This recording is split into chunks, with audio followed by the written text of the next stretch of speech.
Okay, let's dive in. We've all been there, haven't we? Oh, yeah. You're looking at a new music streaming service. Maybe there's a better deal or an exclusive artist you like. Right, or just better audio quality. Exactly. Yeah. And then that sinking feeling hits. All those playlists you spent years building, Uh-huh. Your sonic history? it feels like they're trapped, Yeah. on the old platform. Mm-hmm. The idea of losing it all, or worse, manually rebuilding song by song, Ooh. it's a real modern headache. A very modern headache. Well, today we're taking a deep dive into something that might be a solution.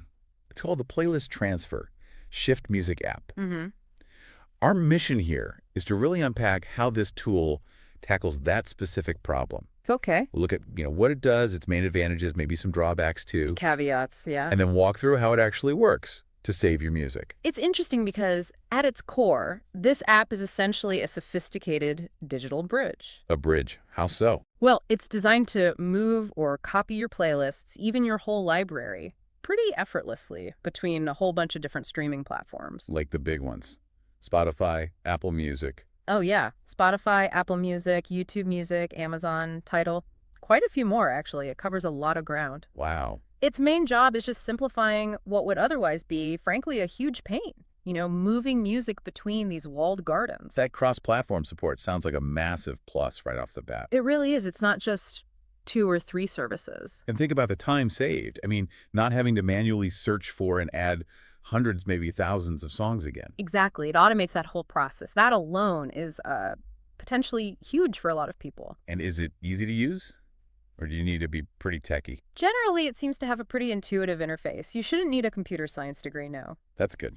Plus, you can often do batch transfers, move lots of playlists at once. And importantly, it tries hard to keep the metadata. Metadata. So like the song title and artist. Right. Title, artist, album, genre, release year. Sometimes even stuff like play counts or your likes if the platform you're moving to can actually handle that data. Oh, okay. But, while those advantages sound great, there are always trade-offs, aren't there? Always. Like what are the catches? Well, for one, free versions often have pretty strict limits. The upsell. Yeah. Bulk transfers or maybe transferring really large playlists might need a premium subscription. Makes sense. Yeah. Okay, what else? You sometimes hear about mismatches. Right. That's another potential issue. How bad is that? Like 1 or 2 weird songs, or could it mess up a whole playlist? It can vary. Sometimes it's minor, sometimes more noticeable. The main reason usually is licensing differences. So a song might be on Spotify, but just not available on Tidal in my region, for example. Exactly. Or maybe different versions exist, like a high-fidelity master on one service that isn't on another.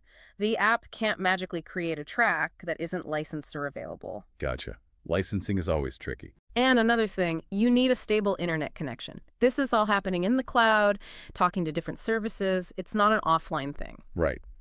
Good points to keep in mind. Yeah. So, okay, if someone wants to try this, what's the actual process? Is it complicated? It's generally quite streamlined, actually. Okay. First step, download the app, install it, pretty standard. Yep. Open it up, sign in or create an account. Then you pick your source where the music is now, let's say Spotify. Okay. You log into Spotify securely through the app, usually using something called OAuth, which just gives the app permission to see your library, not your password. Right. Secure login. Then you select what you want to move specific playlists, maybe just certain songs. Okay. Then pick your destination where the music is going, say YouTube Music. Log in securely there too. Same secure process. Mm-hmm. And then basically you hit the transfer button. And the app does its thing. Pretty much. It works in the background, matching songs. Afterwards, you usually get a confirmation. Does it tell you if some songs didn't make it because of those mismatches? Yes. Typically, it gives you a summary highlighting any tracks it couldn't find or transfer for whatever reason, licensing, availability, etc. It really tries to take the sting out of switching platforms. Yeah, it sounds like it removes a major barrier. If you zoom out a bit, this kind of tool, playlist transfer, shift music, it really represents a step towards more user control in the digital music world. How so? It lets you feel like you own your music experience, even if not the files themselves. You can take your carefully curated library with you across different services without all that manual effort. Like breaking down those walled gardens you mentioned. Exactly. It acts as this vital bridge in what's become a very fragmented digital space. Hmm. It challenges that idea that you have to be locked into just one service forever. So wrapping this up then, considering how much easier this makes transferring everything, what does that mean for you, the listener? Yeah, how might it change the way you manage your own music collection going forward? Does knowing your playlists can follow you make you less loyal to one single streaming service?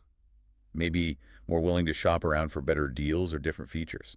It's definitely something interesting to think about, isn't it? Absolutely. Something to mull over next time you hit play on one of those favorite playlists.